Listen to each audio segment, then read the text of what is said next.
Selamat siang, salam sejahtera dan salam sehat bagi kita sekalian. Sahabat Kristus, perkenalkan nama saya Hani Sumendap, umat Stasi Salib Suci,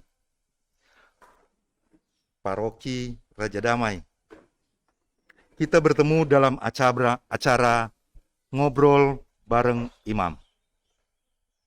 Imam spesial kita di edisi perdana adalah Pastor Paroki Raja Damai, Pastor Ronald Runtu. Selamat siang, Pastor. Apa kabar? Selamat siang, sehat-sehat. Luar biasa. Pastor, ini di Paroki Raja Damai, torang jaga pangge Pastor Ebet. Hari ini kan, Pastor, tanggal 1 November, umat Katolik merayakan pesta semua orang kudus. Dan pada saat tanggal 2 November, kita merayakan peringatan arwah orang beriman. Begitu, Kang? Pastor, kira-kira? Ya, Oke, jadi tema kita, Pastor, pada siang hari ini tentang orang kudus dan arwah orang beriman. Jadi, sering menjadi satu pertanyaan atau kadang-kadang orang masih agak bingung dengan ini orang kudus, begitu. Jadi, biasanya kan pada saat, kalau orang Katolik itu dia pada saat permandian, biasanya diberikan satu nama pelindung. Jadi nama pelindung seperti kita, umpamanya kita, nama pelindung kita Yohanes.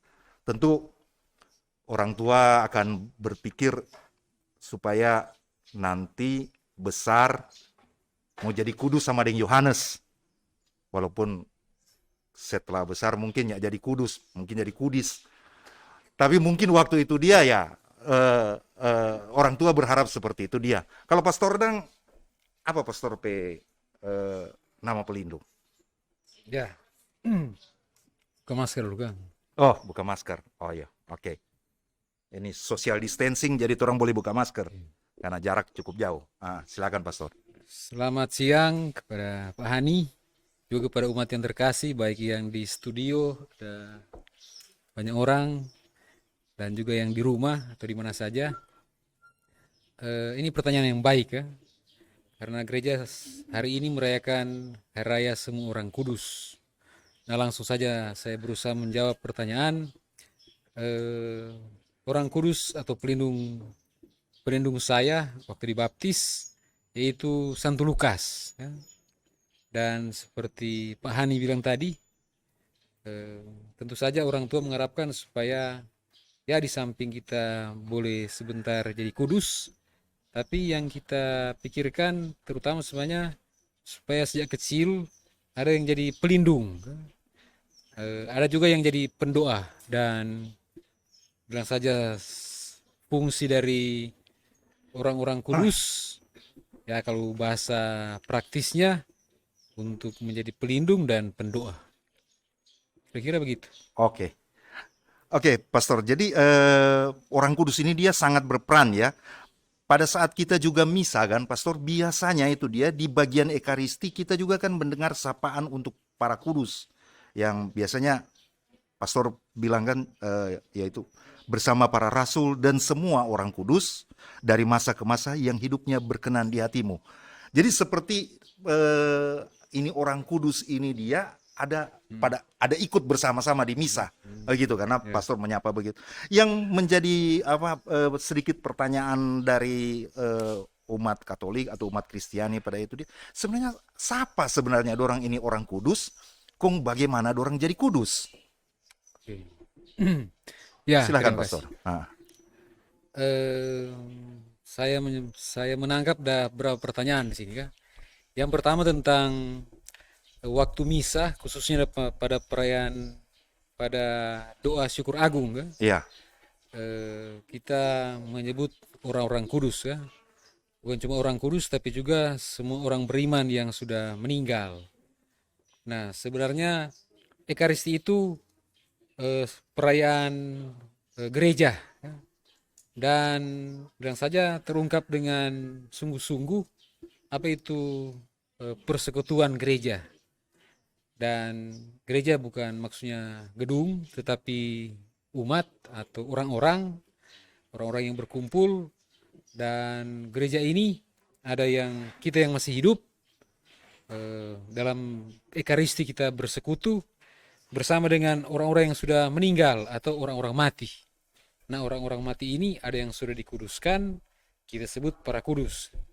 Dan ada orang yang sementara disucikan, kan? Dan kita menyebut pakai istilah bilang saja agak simbolik, itulah bahasa teologis, orang-orang yang disucikan, kan? Atau kita bilang orang yang sementara di api penyucian. Nah, pertanyaan yang berikutnya tentang bagaimana orang jadi kudus, Iya. kan? Bagaimana kira-kira ada yang jadi Oke. kudus? Jadi orang-orang kudus ini seperti torang, kan? Seperti kita. Kita semua orang-orang biasa, kan? Ada kelemahan, ada kekurangan, dan demikian juga orang-orang kudus. Kalau kita membaca kisah-kisah orang kudus, nah dulu kok terkenal kan tuh, ada misalnya serial sahabat-sahabat Yesus. Sekarang sudah jarang orang baca. Nah, kalau kita membaca cerita-cerita singkat tentang orang-orang kudus, masih bisa juga diakses atau dibaca sampai sekarang. Yang mereka berjuang untuk menjadi kudus, kan?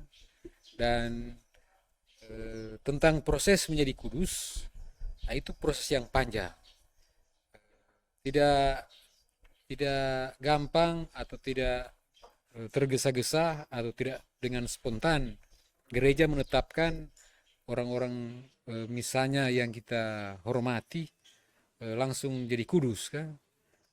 Ada prosesnya yang disebut kanonisasi dan diawali dengan ya semacam ada orang yang mungkin untuk keuskupan tertentu atau di tempat tertentu atau di jemaat tertentu ada orang yang dianggap kudus atau dianggap dihormati karena ada mukjizat atau ya hidupnya juga baik.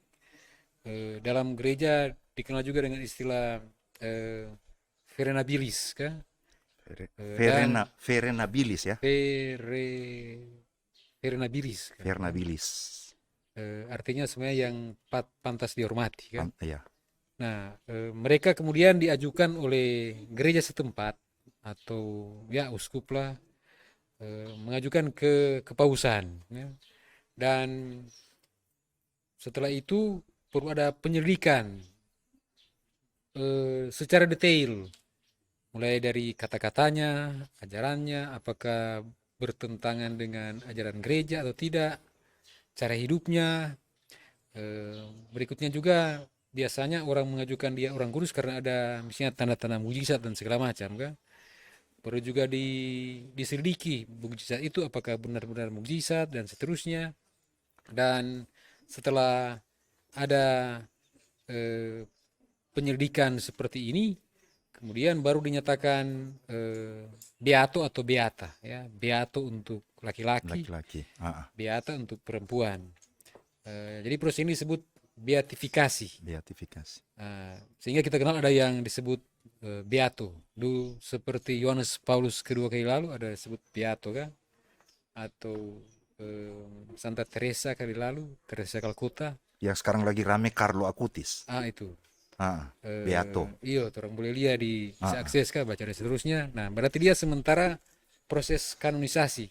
Setelah menjadi beato, perlu juga penyelidikan, kan? Ya penyelidikan yang detail seperti tadi, lebih detail lagi, kan? Dan dalam waktu yang ya itu biasanya ditentukan oleh kepausan. Ada salah satu biro, kalau bilang saja di situ satu departemen yang menyelidiki. Seperti kita bilang tadi ada DP hidupnya, ajarannya, contoh-contoh yang dia buat selama hidupnya, dan kalau ada mukjizat juga diselidiki, bahkan diselidiki secara ilmiah, kan?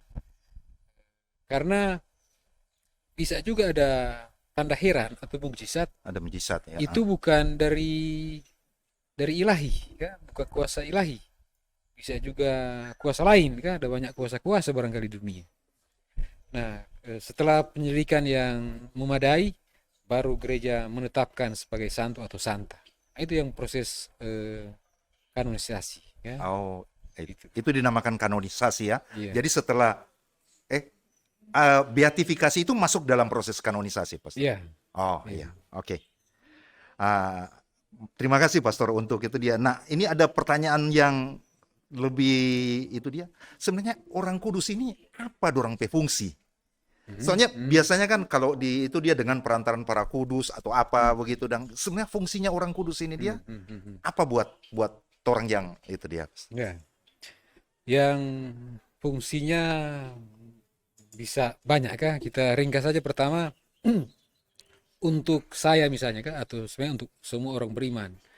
Eh, dengan melihat misalnya Santo Lukas ya, maka kita juga terajak supaya bagaimana ya supaya boleh jadi mencontoh, jadi jadikan Lukas sebagai contoh supaya juga kita diingatkan ya orang hidup sebagai orang beriman yaitu untuk Hmm, menjadi orang kudus ya. Tentu saja ini rahmat Tuhan dan kita percaya Tuhan memberikan rahmat kan, tapi tanpa usaha dan daya atau upaya kerja keras dari kita ya, rahmat ini tidak efisien kah atau tidak efektif. Nah dari cerita-cerita orang kudus, manfaat untuk saya pertama ya supaya saya menjadikan orang kudus ini Santo Lukas misalnya sebagai model hidup dan semangat hidup. Karena itu kalau di Keuskupan Manado malah diminta supaya nama-nama wilayah rohani, nama kelompok kategorial diberi nama sesuai dengan cita rasa Kristiani kan. Jadi misalnya wilayah rohani kan, ya, Santa Maria misalnya. Santa Maria. Supaya bukan saja Maria ini spiritualitas dari Santa Maria boleh menjadi semangat dan menjadi model dari hidup dari wilayah rohani tersebut kan. Itu yang pertama kan. Yang kedua, di samping jadi model atau spiritualitas boleh menjadi spiritualitas umat beriman atau orang Katolik, orang kudus ini juga ya bilang saja kita jadikan sebagai pendoa. Pendoa. Jadi ya mendoakan kita supaya kelak boleh sama-sama seperti misalnya Santo dan Santa kan. Oke. Bersama dengan persekutuan para kudus Para ya kudus ya. begitu. Dan ya jadi juga pelindung ya. Menjadi pelindung dalam hidup hari-hari kita butuh banyak perlindungan. Kadang-kadang mungkin kita lebih percaya setan daripada perlindungan orang-orang Orang kudus kan, kudus ya, Pastor. atau malaikat dan seterusnya. Banyak kali mungkin apalagi malaikat misalnya dianggap sebagai cerita dongeng. Sementara setang-setang dipercaya kan. Nah, orang kudus ini benar saja menjadi pelindung kita. Jadi bahasa saya sebenarnya kita rugi banyak fasilitas kita nak pakai kan. Jadi kalau ada fasilitas ilahi, nah kita gunakan. Jadi kapan-kapan kita juga ya punya waktu berdoa kepada orang kudus, minta supaya dia mendoakan kita kan. Jadi dengan perantaraan para kudus. Apalagi kalau persekutuan para kudus ya. Sebenarnya orang biasa baking misalnya sementara bulan yang baru lewat kah, lewat Ya, Rosario, Rosario. orang berdoa dan ya kita semua sudah tahu dengan perantaraan Santa Santa Maria kan. Maria. Nah, itu juga salah satu orang kudus. Santa Maria salah satu orang kudus. Kita sudah menjawab pertanyaan atau Oke, ya, Pastor. ya? Tapi pada prinsipnya itu dia kan bukan orang kolusi dengan orang kudus supaya orang doa itu dia cepat sampai pada Tuhan. Atau seperti itu kira-kira? Ya kurang lebih kolusi rohani. Oh, Ya. kolusi rohani. Oh, mantap sekali ini pencerahan. Memang kalau bilang Jadi ini baru bilang pencerahan. Jadi mungkin ada orang yang sedikit gantung dengan ini dia apa sih sebenarnya ini fungsi dari orang kudus? Ya itulah.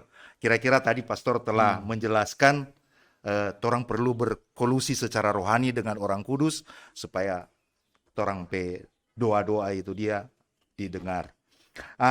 Tema yang berikut yaitu tentang arwah orang beriman. Kan tadi Pastor ya. orang kudus. Sekarang orang masuk ke tema yang kedua yaitu arwah orang beriman.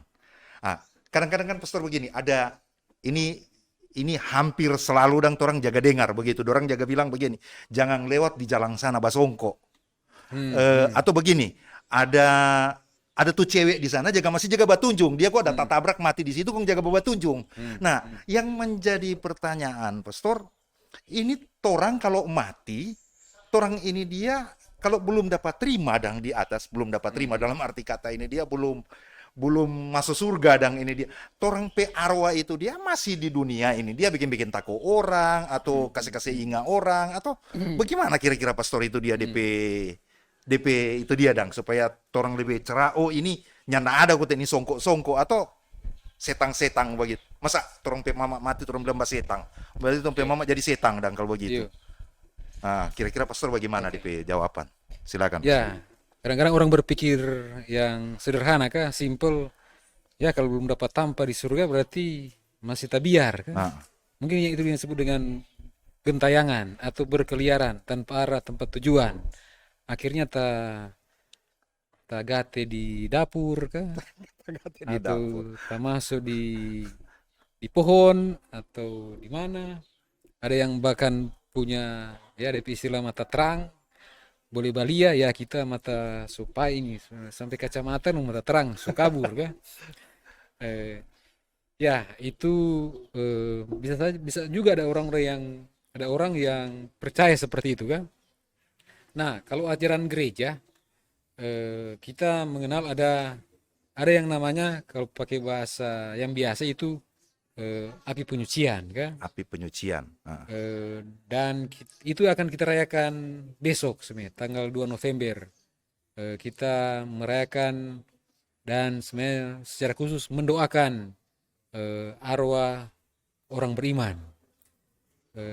Jadi sebenarnya bukan cuma satu hari sebenarnya, bukan cuma tanggal 2, tapi sepanjang bulan November.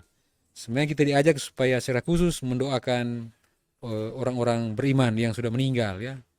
Baik yang kita kenal maupun yang tidak kenal, yang kita tidak kenal. Tapi kita perlu mendoakan orang yang sudah meninggal, tapi yang kita mungkin pertimbangkan belum sampai belum bersama dengan para kudus kan. Sebenarnya Yesus kan ya ini tentang alasan ya. Yesus menyelamatkan semua orang dan ya kalau Yesus sudah menebus berarti kita ketika meninggal langsung ke surga ya. Pikiran sederhananya seperti itu dia ya. Nah, tapi penebusan dari Yesus juga tidak membuat kita seperti robot ya. Karena biarpun saya sudah ditebus atau kita sekalian sudah ditebus, ya rasa tiap hari kan kita bisa memilih mana yang baik, mana yang tidak baik. Biarpun kita telah diselamatkan, kita masih banyak kali memilih jalan yang lain kan. Ya, ya. Tuhan sudah bilang begini, akulah ini jalan kebenaran dan kehidupan. Yesus bilang kan. Tapi orang masih lewat got kadang-kadang kan. Jadi itu karena ya salah-salah Tuhan memberikan kebebasan. Iya. Dan penebusan juga tidak menghapus kebebasan. Orang bisa dan punya kemungkinan dan bisa juga memilih jalan lain kan. Nah, jadi itu sehingga ketika kita meninggal kita juga atau semua orang biarpun sudah ditebus tapi belum berarti sudah bersih dan suci. Karena ada kebebasan tadi kan. Ya, orang berusaha untuk tetap selamat, Tuhan memberkati, memberikan rahmat, tapi banyak kali juga orang menolak rahmat. Dan ketika meninggal ini kita yakin, itu juga keyakinan dari gereja, yaitu belas kasih Tuhan tidak berhenti ketika orang sudah meninggal kan. Tapi belas kasihan Tuhan berlanjut. Maka karena Tuhan bilang kamu selamat ya, tapi masih pilih jalan lain. Ketika mati ya belum sempurna kan, sehingga belas kasihan Tuhan tetap berlanjut ya, atau kasih Kristus atau penebusan Kristus tetap berlanjut. Kalau orang belum siap atau ketika kita meninggal kita belum siap untuk benar-benar memandang wajah Allah ya, atau berserah secara total kepada Tuhan karena selama hidup masih banyak memilih yang lain bukan memilih Tuhan, Bukan memilih Tuhan. Ya, atau betul, masih Pastor. egois bukan memilih untuk 100% kepada Tuhan. Itu kan proses yang cukup berat kan, cukup panjang. Nah, karena itu ada proses penyucian kan, yang dibahasakan secara ya teologis, api Api penyucian. penyucian. Nah, Jadi itu bahasa simbolik untuk mengatakan bahwa kita ini mengalami proses penyucian. Karena tadi ya, yang hidup tadi masih memilih yang lain dan seterusnya, meninggal juga masih ada proses penyucian. Itu semua karena kasih Tuhan masih berlanjut kan. Tuhan kan menghendaki semua orang selamat. Nah, disebut api penyucian untuk menggambarkan tentang ya pembersihan. Itu seperti masuk api, ya dimurnikan dan kemudian selamat kan. Kemudian layak atau pemurnian. Jadi bukan bicara soal tempat, waktu atau lamanya, tapi istilah simbolik atau bilang saja simbolik teologis untuk mengatakan proses ini. Nah, itu yang kita rayakan besok. Kita dengan doa-doa, ya dengan doa yang tulus kita percaya Tuhan dengarkan kan. Sehingga itulah yang kita buat. Kita doakan mereka yang sudah meninggal, orang-orang yang masih sementara disucikan. Orang bilang di api penyucian karena ada kata di, itu orang menggambarkan itu di mana itu ya. Padahal itu istilah teologi simbolik saja kan, ya. simbolik Simbolik teologi. untuk menggambarkan tentang proses ini. Dan Tuhan kan mendengarkan doa-doa kita. Belas kasih Tuhan, malah Paulus mengatakan bahwa ikatan cinta Tuhan tidak terputus lewat kematian kan. Kalau orang masih hidup saling mendoakan karena ada ikatan berkat cinta kasih Kristus. Nah, dengan orang yang meninggal juga karena masih bersekutu dengan kita, kita doakan. Dan kita percaya Tuhan mendengarkan doa kita, sehingga kalau boleh secepatnya semua proses penyucian ini ya mereka dibersihkan dan akhirnya bisa masuk surga kan. Nah, sekarang pertanyaannya, bagaimana yang berkeliaran, Gentayangan. yang gentayangan? Ya, gereja tidak mengajarkan yang gentayangan atau apa yang diajarkan secara teologis, yaitu soal ada proses penyucian kan. Tempatnya di mana? Orang bilang di dunia, boleh gereja tidak pernah mengajarkan tempat kan, karena itu kan istilah teologis. Bisa jadi masih di dunia jadi tempat penyucian kah atau bagaimana? Tapi itu bukan ajaran gereja kan. Karena susah juga dibuktikan kan? Dan kalau juga gereja menyampaikan ajaran dan seterusnya, itu perlu proses seperti kanonisasi tadi kan? Iya. Perlu pembuktian, karena iman juga rasional kan? Sehingga apakah yang gentayangan? Coba buktikan gentayangan bagaimana? Karena seperti yang kita bilang tadi, ada yang lihat, oh ada gentayangan, mari cuma lihat setan, tidak pernah lihat Tuhan, atau tidak pernah lihat malaikat. Bagaimana yang cuma lihat setan kan? Atau yang arwah-arwah? Yang pasti bahwa itu juga yang kita yakini, ketika orang meninggal itu tidak lenyap begitu saja kan? Itu yang disebut arwah. Arwah, ya betul, arwah. Atau ada yang bilang roh. Kalau di kisah kitab Kejadian, itulah yang diberikan oleh Tuhan. Dan roh itu akan kembali kepada Tuhan. Tapi ya karena masih lewat God dan seterusnya, akhirnya perlu ada proses penyucian. Apakah saya menjawab atau masih ada yang terlewat? Nah, sekarang Pastor, itu juga kan biasanya di misa, ya minum kopi dulu Pastor. Semua dingin tuh kopi. Semua dingin tuh kopi. Biasanya juga kan pada saat doa syukur agung kan ada lagi nih kata-kata ini dia kan. Ingatlah akan saudara-saudari kami, kaum beriman yang telah meninggal dengan harapan akan bangkit. Dan akan semua orang yang telah berpulang dalam kerahimanmu.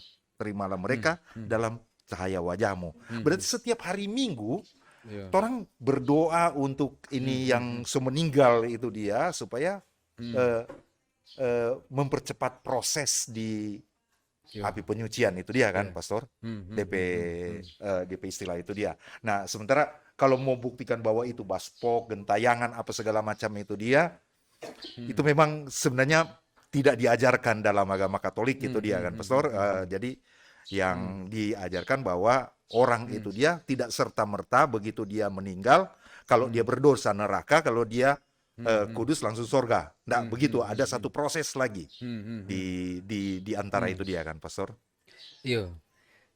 Jadi nah, orang kan ya kita juga belum pernah mati, jadi belum pernah tahu ada orang yang mati langsung ke surga Ke surga atau ke neraka ya. ke neraka atau ke berenang-berenang di api Tapi penyucian kah? orang percaya Tapi bisa juga ada orang yang ketika meninggal langsung ke surga kah? Siapa yang menentukan ya? Cuma Tuhan yang tahu Tuhan yang kah? menentukan. Tapi orang rasa sendiri bahwa ya biarpun diselamatkan, tapi orang masih memilih yang lain ya. Sehingga ya itu juga ada tradisi gereja, ajaran yang ditradisikan turun-temurun lewat gereja tentang ini, khususnya bapak-bapak gereja mengajarkan tentang api penyucian. Kalau di kitab suci misalnya di surat Rasul Paulus kepada umat di Korintus, nanti buka pasal berapa, situ soal proses penyucian kan. Jadi kita juga perlu mengalami proses penyucian kan. Dan itulah yang menjadi ajaran gereja diturun-temurunkan dan menjadi tradisi kita, sehingga kita perlu berdoa kepada orang yang sudah meninggal kan. Nah, kalau misalnya kita kan nggak tahu sudah di surga atau belum kan. Misalnya orang tua kah, mama papa atau dan seterusnya, atau kakek nenek. Kalau misalnya orang sudah di surga, maka orang berdoa juga jadi berkat untuk orang ya. Karena orang juga akan mendoakan kita. Kalau mereka masih disucikan, ya orang berdoa juga untuk orang supaya sifatnya dibersihkan dan boleh bersama dengan para kudus kan. Begitu. Oke, terima kasih Pastor. Ini banyak sekali pencerahan yang kita dapat, tapi memang waktulah yang memang orangnya tidak bisa terlalu panjang-panjang. Ini dia, mungkin masih ada lagi rasa penasaran dari para sahabat-sahabat Kristus mungkin. Apalagi ini dia. Nah, sebenarnya kesempatan untuk kita ngobrol bareng imam ini akan dilaksanakan setiap minggu. Acara ini acara spesial dari Komsos Stasi Salib Suci. Begitu. Jadi Komsos Stasi Salib Suci melaksanakan kegiatan ngobrol bareng imam. Dan mungkin pertemuan ini sudah cukup menjawab apa yang tadi yang yang masih merasa galau di dalam torang pe hati, torangnya mampu menjawab sendiri begitu. Ini kita sudah dapat pencerahan dari Pastor. Terima kasih banyak Pastor atas kesempatan kita telah berbicara ini dia, dan kita akan ketemu lagi dalam ngobrol bareng imam minggu depan. Selamat siang. Terima kasih Pak Hani, terima kasih kru Komsos Stasi Salib Suci Paroki Raja Damai. Sampai jumpa lagi. Sampai jumpa.